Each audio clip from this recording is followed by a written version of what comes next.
Hello friends, welcome to my channel vibrant classes. दोस्तों, आज हम लोग का लाइट का पार्ट 7 होने वाला है। ठीक है, मतलब पार्ट 7 हमने करने वाले चैप्टर का नाम लाइट का पार्ट 2 करेंगे। जी हाँ दोस्तों, पार्ट 1 पहले हो चुका है और पार्ट 2 आज करेंगे क्योंकि ज़्यादा क्वेश्चन था और बहुत ज़्यादा इंपॉर्टेंट भी एग्जाम पॉइंट ऑफ व्यू से। ठीक है, तो दोस्तों यहाँ से पक्का 2 क्वेश्चन उठ के आएंगे। ठीक है, कल लेक्चर और आज लेक्चर मिला के दोनों मिला के 2 से 3 क्वेश्चन एग्जाम में 100% आपको देखने को मिलेगा। ठीक है, क्योंकि बहुत ज़्यादा इंपॉर्टेंट लाइट चैप्टर। तो आप लोग देखा कीजिए लेक्चर को डेली, जैसे वो कहते हैं डेली एक एक नंबर 2 2 नंबर पक्का हम लोग कर रहे एग्जाम, एनटीपीसी ग्रुप डी और भी कोई एग्जाम के लिए। लोग बोलते हैं ना कि बूंद बूंद से घड़ा बढ़ता है, तब वही हम लोग घड़ा को भर रहे हैं डेली एक एक दो क्वेश्चन करते हुए। ठीक है, तो आप लोग रेगुलर देखिएगा तो दिक्कत नहीं होगा। सोचिएगा लास्ट में एक बार एग्जाम रिजल्ट आ जाएगा फिर देखेंगे, फिर उसमें मुश्किल हो जाएगा। ठीक है, क्योंकि उसमें फिर नहीं हो पाता है। तो शुरू से देखा कीजिए, बहुत ज़्यादा काम आएगा आपको।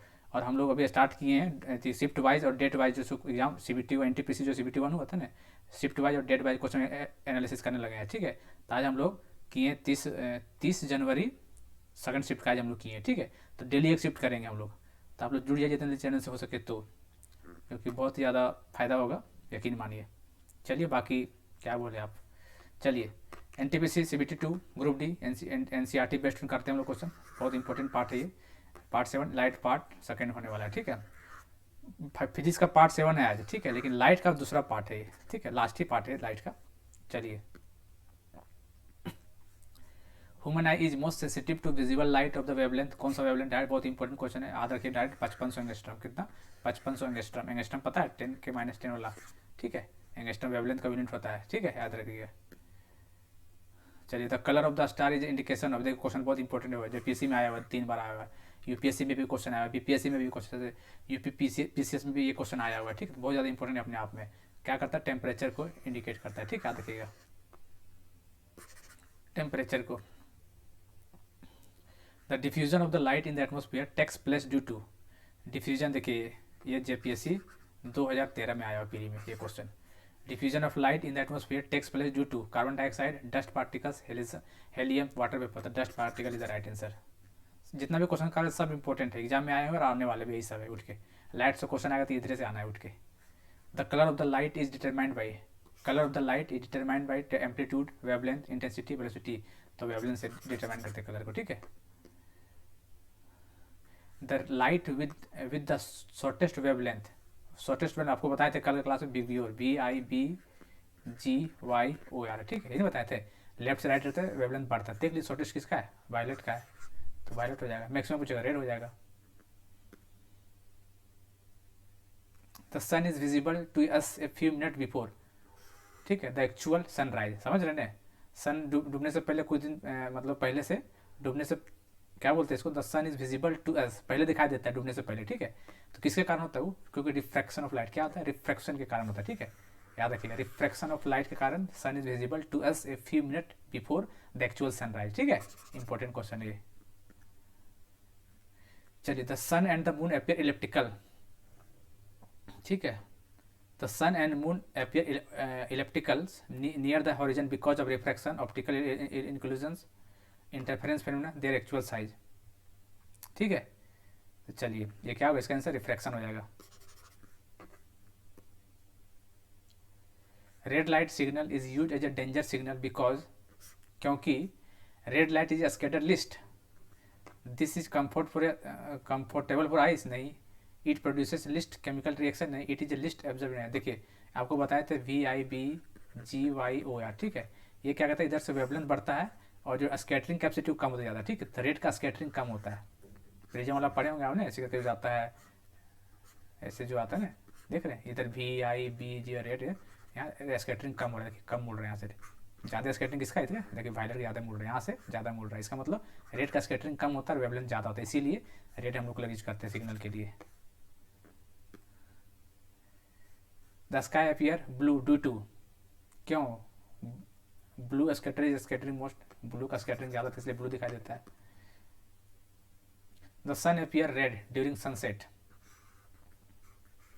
The sun appear red during sunset due to scattering of the light. Direct question उठ के आता है, आप लोग कंफ्यूज हो जाएगा। रिफ्लेक्शन मार के आइएगा, रिफ्लेक्शन मार के आइएगा। स्कैटरिंग की वजह से सन अपियर्स रेड ड्यूरिंग सनसेट। जब सूरज डूबता है मतलब सन, तो रेड रेड दिखाई देता है। क्यों? स्कैटरिंग के कारण दिखाई देता है। Astronaut see the colour of the sky, astronaut को स्काई कैसे दिखाई देता है, हम लोग तो ब्लू दिखाई देता है स्काई, तो ब्लू मत मार के आइएगा, बोला एस्ट्रोनॉट को कैसे दिखाई देता है एस्ट्रोनॉट। आपको पता है स्पेस में जाइएगा तो वहाँ एटमोसफेयर नहीं है वहाँ, पता है ना, सब पता ही है। एटमोसफेयर स्पेस में एटमोसफेयर नहीं है, इसका मतलब एयर मोलिकुल्स वहाँ नहीं है, तो जो लाइट है वहाँ ना किसी से टकरा सकता है, ना रिफ्लेक्ट हो सकता है, ना ऑब्जर्व कर कुछ भी नहीं कर सकता है, ठीक है। इसलिए क्या होता है वहाँ ब्लैक दिखाई देता है वहाँ, क्योंकि एयर मोलिकुल्स एब्सेंस है, क्योंकि स्पेस में एटमोसफेयर नहीं होता है, तो ब्लैक दिखाई देता है। याद रखिएगा क्वेश्चन ये, जल्दीबाजी में ब्लू मत मार दीजिएगा। The mirror used by dentist, dentist पहले बता दिए concave.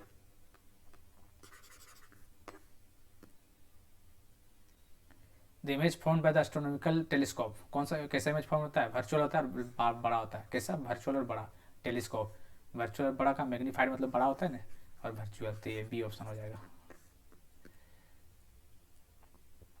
Which of the flowing colour is seen in the middle of the rainbow, rainbow तो पता है 7 कलर होता है, BIBGYOR, देख लीजिए मिडिल में कौन है, 1 2 3 4 5 6 7, तो देख लीजिए बीच में ग्रीन है, तो ग्रीन कलर देख, ऐसा भी क्वेश्चन आ जाता है। तो वीवी वाला फॉर्मूला बहुत इंपॉर्टेंट है, इससे वेवलेंथ बढ़ेगा, स्कैटरिंग कम होगा, फ्रीक्वेंसी कम होगा, एनर्जी कम होगा, समझ रहे हैं, ये रिलेशन देख लीजिए। An air bubbles inside water behaves as a concave lens, ठीक है, behave as a concave lens. Concave को क्या बोलते हैं, डाइवर्जिंग लेंस बोलते हैं, क्या बोलते हैं, डाइवर्जिंग लेंस बनती है, और कन्वेक्स को कन्वर्जिंग, याद रखिए, कन्वेक्स लेंस को कन्वर्जिंग लेंस और कनकेव लेंस को डाइवर्जिंग, तो यहाँ कनकेव होता है तो डाइवर्जिंग लेंस हो जाएगा। The minimum height of a plane mirror to see the full size image of the person is equal to half the height of the person, ये तो पता है, ठीक है। The radius of the curvature of the plane mirror, plane mirror का radius of the curvature कितना, 0 1 infinity, between 1 तो infinity होता है, रखिएगा infinity the radius of the curvature of the plane mirror का। The focusing in the eye is done by, focusing in the eye is done by changing in the convexity of the lens, क्या changing in the convexity of the lens, ये right answer हो जाएगा। The change of focal length of an eye's lens is caused by the action of the, किसका, focal length को changing is caused by the action of क्या, pupil, retina, ciliary muscles और Eris, तो ciliary muscles हो जाएगा, ठीक है इसका answer. The list distance of the distinct vision, ये भी क्वेश्चन में आया हुआ, वो कितना बार आ चुका है, ठीक है 25 सेंटीमीटर होता है least distance.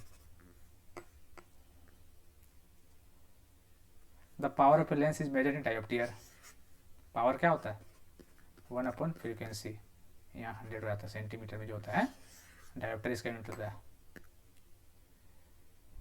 If the lens of the power is glass 2 dioptre, देखो न्यूमेरिकल पूछ देता, फोकल लेंथ पूछा है, पावर दिया हुआ है, ठीक है, तो 100 अपॉन फ्रीक्वेंसी, ठीक है, यही होता है फार्मूला, सेंटीमीटर में होता है, चल ठीक है। तो देख लीजिए क्या बोला, if the lens of the power glass, lens दिया हुआ है, पावर दिया हुआ है, ठीक है 2, तो फ्रीक्वेंसी फोकल लेंथ पूछा है, ये फोकल लेंथ है, ये फोकल लेंथ कितना हो जाएगा, फोकल उधर चल जाएगा, तो focal length is equal to 100 upon कितना दिया है 2, तो 2 से 50, इसको काट देंगे 50 नहीं होगा, तो 50 centimetre.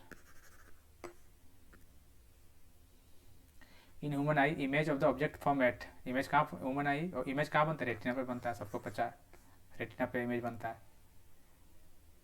Which is not a primary colour, देखिए प्राइमरी कलर कौन कौन सा होता है पता, देखिए पहले होता है रेड, रेड होता है और ब्लू होता है और ग्रीन होता है, ठीक है। नॉर्मली हम लोग फिजिक्स और लाइट के केस में यही पढ़ते हैं, primary colour red blue green, sometimes yellow भी होता है, समटाइम्स बोल रहे हैं, लेकिन हम लोग फिजिक्स और लाइट के केस में रेड ब्लू ग्रीन को ही प्राइमरी कलर बोलते हैं, ठीक है। प्राइमरी कलर इसको बोलते हैं, ये तीनों को मिक्स कर दीजिएगा तो यही बन जाता है व्हाइट लाइट बन जाता है, ठीक है, याद रखिएगा, पूछ सकता है एग्जाम में, तो तीनों को मिक्स मिला देंगे क्या बन जाएगा व्हाइट लाइट। और जो रेडियो जो हम लोग टीवी रहते हैं ना, ब्लैक एंड व्हाइट ना, मतलब ब्लैक एंड व्हाइट टीवी लिए हैं, कलर टीवी जो होता है कॉम्बिनेशन ये होता है रेड ब्लू और ग्रीन, याद रखिएगा टीवी में रेड ब्लू ग्रीन का कॉम्बिनेशन होता है। तो कौन नहीं प्राइमरी, देखिए रेड है, ब्लू भी है, सम टाइम येलो भी होता है, ब्लैक नहीं होता है, ठीक है, तो black is the right answer. Retina of the eye is comparable to which of the following parts of the traditional camera, अच्छा रेटिना को किससे कंपेयर किया है, रेटिना क्या काम करता है, रेटिना मतलब कुछ हम लोग देखते हैं इमेज का फॉर्मेशन करता है, इसका मतलब क्या फिल्म का काम करता है, क्या फिल्म का काम करता है, देखिएगा रेटिना फिल्म का काम करता है। कोई भी हम लोग सोचते हैं कोई चीज़ नहीं तो तुरंत इमेज जो बनता है हमारे दिमाग में वो क्या रेटिना में बनता है, रेटिना का काम बनाना, तो उसको फिल्म बोलते हैं। The colour of the opaque object is due to the colour of, opaque object क्या होता है जिससे लाइट पास वगैरह नहीं करता है, तो क्यों होता है, क्योंकि रिफ्लेक्ट ही नहीं होता भाई, सारा ऑब्जर्व हो जाता है, तो due to the colour of it reflects, ठीक है, याद रखिएगा, इट रिफ्लेक्ट्स। चलिए हो गया, तो लगभग क्वेश्चन कर लिए 27 क्वेश्चन, ठीक है, लाइट आज कंप्लीट हो गया, ठीक है, पार्ट 1 पार्ट 2 कर लिए, बहुत इंपॉर्टेंट चैप्टर है, देख लीजिएगा, एक दो क्वेश्चन यहाँ से आना है, 110% गारंटी के साथ बोल रहे हैं, कोई भी एग्जाम में बात कर रहे हैं, रेलवे में तो आना ही आना है वैसे, ठीक है। चलिए, तो जाने से पहले एक बार चैनल को जरूर सब्सक्राइब करके बेल बटन जरूर दबा दीजिएगा, ताकि कोई भी वीडियो हम डालें नोटिफिकेशन आपके तक पहुंच सके टाइम टू टाइम और इन्जॉय कर सके इस सेशन को, ठीक है। Thank you, have a nice day, जय हिंद, जय भारत।